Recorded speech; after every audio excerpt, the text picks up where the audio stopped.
Mars पर अगर हमें ज़िंदगी मिलती है तो क्या ये हमारे लिए अच्छी खबर है या बुरी खबर? जब भी हम कायनात की तरफ देखते हैं तो हमें बड़ी वास्ट कायनात नज़र आती है, लेकिन इस कायनात में हमें किसी भी जगह ज़िंदगी के आसार नहीं मिले। अभी तक हमें ज़िंदगी के आसार नहीं मिले। जब हम कायनात की तरफ देखते हैं, मैं आपको इस वक्त जो तस्वीर दिखा रहा हूँ ये हबल टेलीस्कोप से ली गई तस्वीर है और इस तस्वीर में दूर दराज की गैलेक्सीज हमें नज़र आ रही हैं। ये गैलेक्सीज टाइम में हमसे दूर हैं। जो गैलेक्सीज रेड कलर की बहुत पतली हैं वो बिग बैंग जो कि आज से 14 बिलियन साल पहले हुआ उसके 600 मिलियन साल बाद वजूद में आ चुकी थी। इतनी पुरानी गैलेक्सीज हैं जिनको हम देख सकते हैं। तो हम आज ज़मीन पर खड़े हैं और जब हम टेलीस्कोप के ज़रिए, हबल टेलीस्कोप एक इंफ्रारेड टेलीस्कोप है, इसके ज़रिए हम जब दूर दराज की गैलेक्सीज को देखते हैं तो हम टाइम में पीछे देखते हैं। और जब हम टाइम में पीछे देखते हैं तो हमें किसी भी जगह किसी किस्म की ज़िंदगी के आसार नज़र नहीं आते। ज़िंदगी के आसार होते हैं, ज़िंदगी के सिग्नेचर्स होते हैं। अगर हम अपनी ही दुनिया के बाहर देखें तो हमें हर जगह सैटेलाइट्स घूमती हुई नज़र आ रही हैं, जिसकी वजह से हम कुछ फासले से ज़मीन को पहचान सकते हैं कि इसके अंदर कोई बायोलॉजिकल एक्टिविटी हो रही है। लेकिन जो सिविलाइजेशन हमसे बहुत ज़्यादा आगे निकल चुकी हैं, जिन पर मैं वीडियोस बना चुका हूं, लेकिन जो सिविलाइजेशन बहुत ज़्यादा तरक्की कर जाती हैं वो सूरज के गिर्द इतने बड़े मेगा स्ट्रक्चर्स बना सकती हैं जो कि डायरेक्टली सूरज की एनर्जी को हासिल कर सकेंगी। इन मेगा स्ट्रक्चर्स में से एक को डायसन स्फीयर भी कहा जाता है, लेकिन हमें कहीं भी कायनात में आज तक कोई डायसन स्फीयर नज़र नहीं आया। हमें कोई टूटा फूटा डायसन स्फीयर भी नज़र नहीं आया ताकि हम अंदाज़ा लगा सकें कि माजी में कोई ऐसी सिविलाइजेशन होकर गुजरी है जिसने ये काम किया। किसी किस्म के बायो सिग्नेचर्स हमें हमारी कायनात में आज तक नहीं मिले, यानी कि आसान अल्फाज में हमें ज़िंदगी नहीं मिली। यही सवाल तंग कर रहा था एक बहुत बड़े साइंटिस्ट को जिनका नाम है एनरिको फर्मी, जो कि इटालियन साइंटिस्ट हैं और उन्होंने दुनिया का पहला न्यूक्लियर रिएक्टर बनाया था। वो ये सोचते थे कि हमें हर जगह पर ज़िंदगी क्यों नहीं मिलती, कौन सा ऐसा फिल्टर है, कौन सा ऐसा बैरियर है जो कि ज़िंदगी को रोक रहा है। क्योंकि अगर हम माजी में देख रहे हैं और आज से 6 बिलियन साल पहले एक सिविलाइजेशन पैदा हुई तो 6 बिलियन साल में तो उसने बेइंतहा तरक्की कर ली होगी, लेकिन हमें तो कोई भी ऐसी सिविलाइजेशन नहीं मिलती। ये सारी सिविलाइजेशंस गई कहाँ? क्या कोई ऐसी चीज़ है जो कि ज़िंदगी को ख़त्म कर रही है? क्या कोई ऐसा बैरियर है जिससे अबूर करके ज़िंदगी बन ही नहीं पा रही हमारी कायनात में? दोनों पॉसिबिलिटीज़ हैं, या तो ज़िंदगी नायाब है और वो बन ही नहीं सकती, अभी तक हमारी कायनात में बन ही नहीं पाई, या ज़िंदगी बार बार बनती है लेकिन कोई ऐसी चीज़ है, कोई ऐसी ताकत है जो उसे ख़त्म कर रही है। हम अगर ड्रैक इक्वेशन की तरफ देखें, जिसको मैं पूरी वीडियो में तफसील से बयान कर चुका हूं, तो उसमें हमें चांसेस नज़र आते हैं कि कितने ऐसे प्लैनेट्स हैं हमारी गैलेक्सी में जिन पर सिविलाइजेशंस एग्जिस्ट कर सकती हैं, और ये काफ़ी ज़्यादा बड़ा नंबर हमें बताता है। तो हम अपनी गैलेक्सी को तो बड़े अच्छे तरीके से देख पा रहे हैं, लेकिन हमें ये नंबर नज़र नहीं आ रहा, ये सिविलाइजेशंस नज़र नहीं आ रही। तो वो कौन से ऐसे बैरियर हो सकते हैं जिनकी वजह से हमें कहीं भी ज़िंदगी नज़र नहीं आ रही? मैंने यहाँ पर कुछ बैरियर्स को नॉमिनेट किया है, लिखा है। आपको उन बैरियर्स की जगह मैंने सीढ़ियाँ दिखाई हैं। तो सबसे पहले जो बाउंड्री कंडीशन वो ये है कि प्लैनेट्स हर जगह मौजूद है। हमें ज़मीन जैसे प्लैनेट्स काफ़ी जगह नज़र आते हैं। वो उस जोन में हैं जिसमें पानी लिक्विड फॉर्म में होता है, हैबिटेबल जोन में है, और उनके गिर्द एटमॉस्फेयर भी हमें नज़र आई है। तो ये तो एक आम सी बात है। लेकिन अगर हम ऊपर की तरफ जाएं तो ऐसी सिविलाइजेशंस की तरफ हमने जाना है जो कि डायसन स्फीयर बना चुकी हैं, और बीच में मुख्तलिफ स्टेप्स हैं। तो ज़िंदगी कैसे इवॉल्व होती है? पहले प्लैनेट है, उससे लाइफ आई, सिंपल लाइफ, पहला बैरियर यहाँ पर आ सकता है। और उसके बाद लाइफ से मल्टी सेलुलर लाइफ आई, ज़रा कम्प्लेक्स फॉर्म आ गई। फिर इंटेलिजेंट लाइफ आई, यानी कि हम आ गए, और सिविलाइजेशन पैदा हुई। फिर उस सिविलाइजेशन ने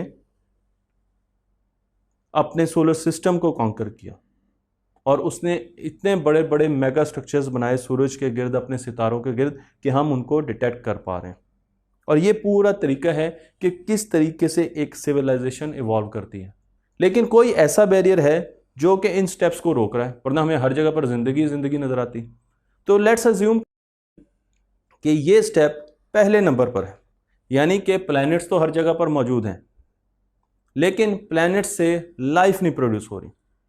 और उसकी कई वजूहात हो सकती हैं। हो सकता है वो गैलेक्सीज, हो सकता है कि जिस जगह पर ज़मीन है वो बहुत ज़्यादा लाइफ फ्रेंडली जगह हो, ज़मीन के गिर्द एटमॉस्फेयर भी है, ज़मीन हैबिटेबल जोन में भी है। तो हमें बहुत सी ऐसी चीज़ें नज़र आ रही हैं जो कि बाकी जगहों पर हमें ना मिल सकें, और इस वजह से वहाँ पर लाइफ आगे नहीं बढ़ रही। तो सबसे पहला बैरियर यह है कि हो सकता है कि किसी जगह लाइफ प्रोड्यूस ही ना हो रही हो, हमारी ज़मीन पर बाई चांस लाइफ एक बैरियर को अबूर करके आ गई हो। अगला बैरियर ये हो सकता है कि सिंपल लाइफ आई लेकिन मल्टी सेलुलर लाइफ नहीं मिल पाई। यानी हम जहाँ पर भी चेक करेंगे, हम यूरोपा में जाएंगे, हम मरीख पर जाएंगे, वहाँ पर हमें सिंपल लाइफ तो शायद नज़र आ जाए लेकिन मल्टी सेलुलर लाइफ नज़र नहीं आएगी। ये एक छोटा बैरियर है, लेकिन ये भी बैरियर हो सकता है।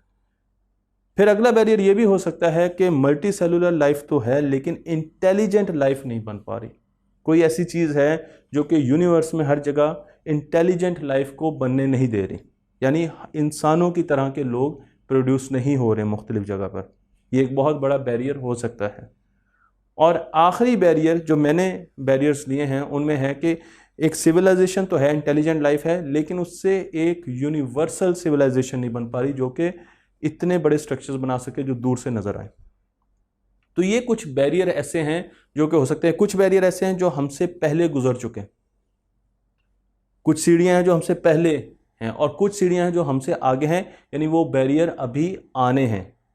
तो अगर हम मरीख की तरफ देखते हैं और वहां पर हमें लाइफ मिल जाती है तो ये हमारे लिए एक अच्छी खबर नहीं होगी। इसका मतलब ये है कि बैरियर अभी आगे आना है। जो चीज़ ज़िंदगी को ख़त्म कर रही है वो भी आगे है, क्योंकि अब तो हमें हर जगह पर लाइफ मिल रही है, हमें यूरोप पर भी लाइफ मिल रही है, हमें मरीख पर भी मिल रही है, हमें और जगहों पर भी मिल रही है। तो वो बैरियर हमारे माजी में नहीं है बल्कि वो हमारे फ्यूचर में है। लेकिन फ्यूचर में कैसे बैरियर आ सकते हैं? ये हो सकता है कि कोई बहुत बड़ा एस्ट्रॉयड आकर ज़मीन को लगे और ज़मीन को ख़त्म कर दें। हर सिविलाइजेशन के साथ ऐसा ही होता हो। ये भी हो सकता है कि सुपरनोवा हो और वो हमारी ज़मीन को उड़ा कर रख दे, और सुपरनोवा की वजह से कहीं भी कायनात में हमें लाइफ नहीं मिल पा रही।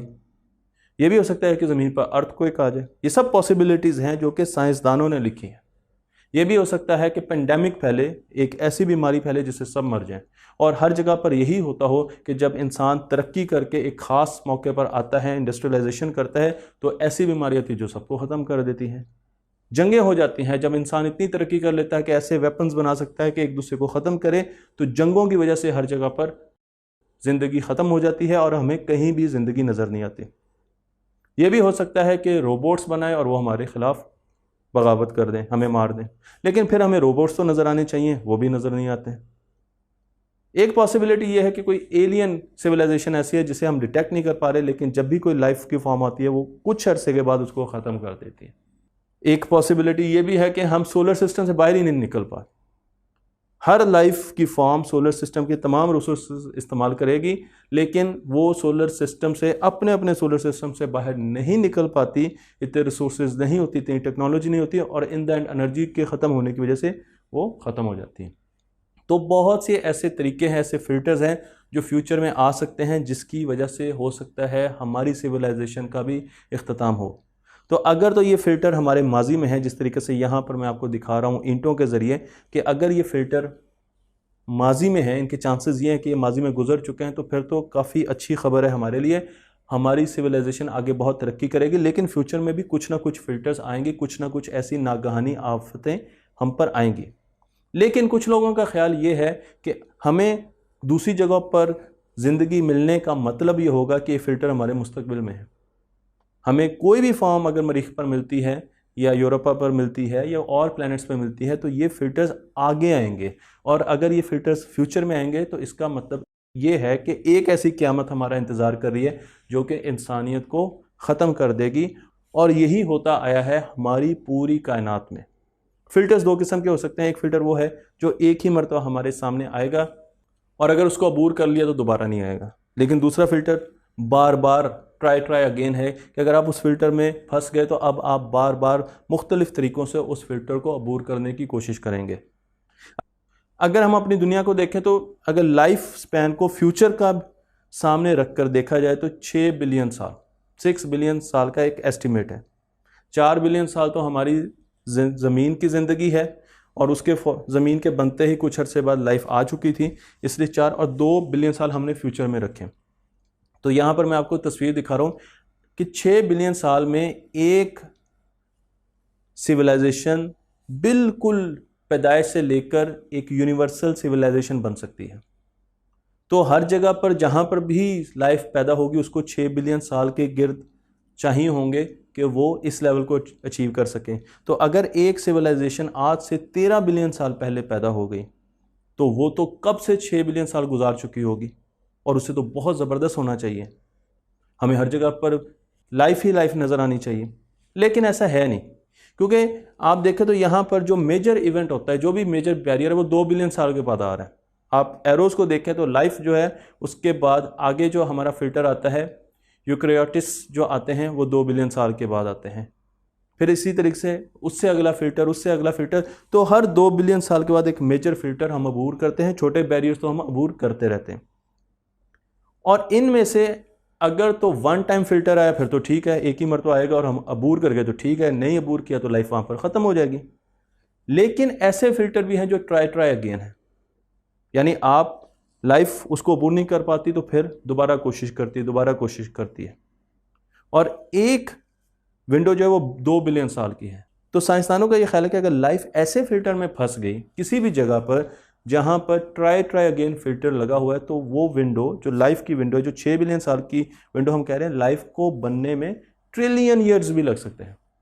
तो हो सकता है कि किसी जगह लाइफ की फॉर्म कोशिश कर रही हो अपने आप को इवॉल्व करने की, लेकिन वो एक ऐसे फिल्टर में जकड़ी हो जिसकी वजह से उसको बहुत ज़्यादा टाइम लगेगा फ्यूचर में नमूदार होने में।